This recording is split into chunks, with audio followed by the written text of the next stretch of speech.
Okay, this time we're going to do it together, just for the heck of it.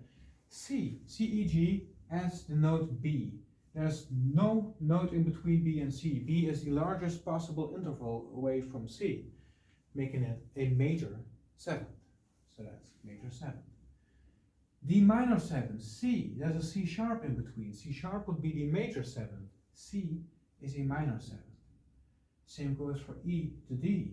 There would be a D sharp in between here, but there isn't. So D is the minor 7th of your E chord. F would be F, A, C, E.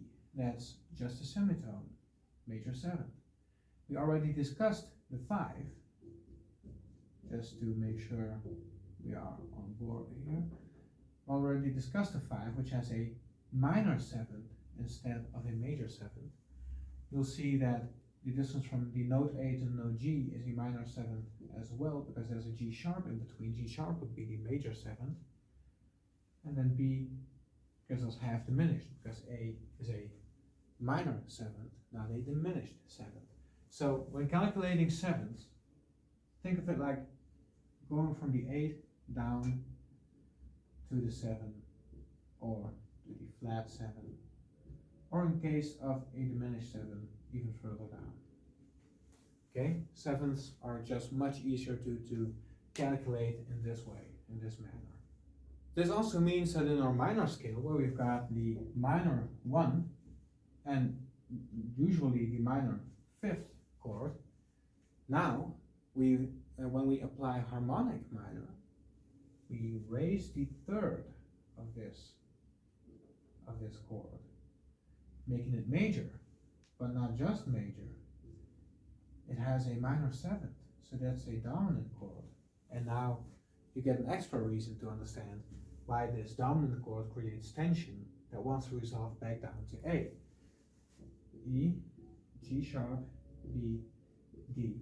I already said G wants to resolve up, that would be to A, and D wants to resolve down, that would be in this case to C. Even though it's not a semitone, it still works. Not as strongly as a major maybe, but it still works.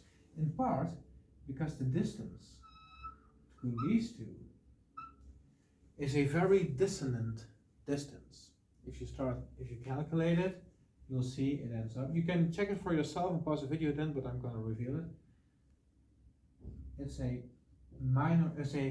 diminished 5th, which is also called a tritone.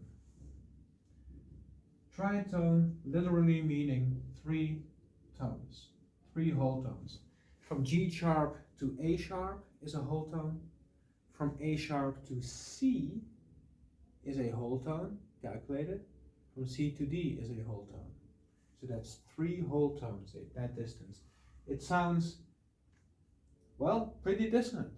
And it's a basis for blues and for other, it's used in funk and soul and was used back in classical music as well. But it's a foundation of the dissonance of a dominant chord, causing it to want to resolve, even if we're going to minor and we don't get the semitone. So that's what you need to know about 7th chords. Last but not least, if this type of notation, this chord analysis notation, contains not Roman numerals but Arabic numerals, then we mean the 3rd of this chord is now the bass note. The 3rd of this chord is the bass. The 5th of this chord is in the bass.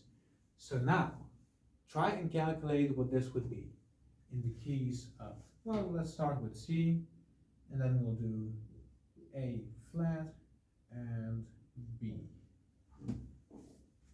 And we'll see what we can end up with. By the way, before I send you guys off, let's make this a dominant for the heck of it, and this as well.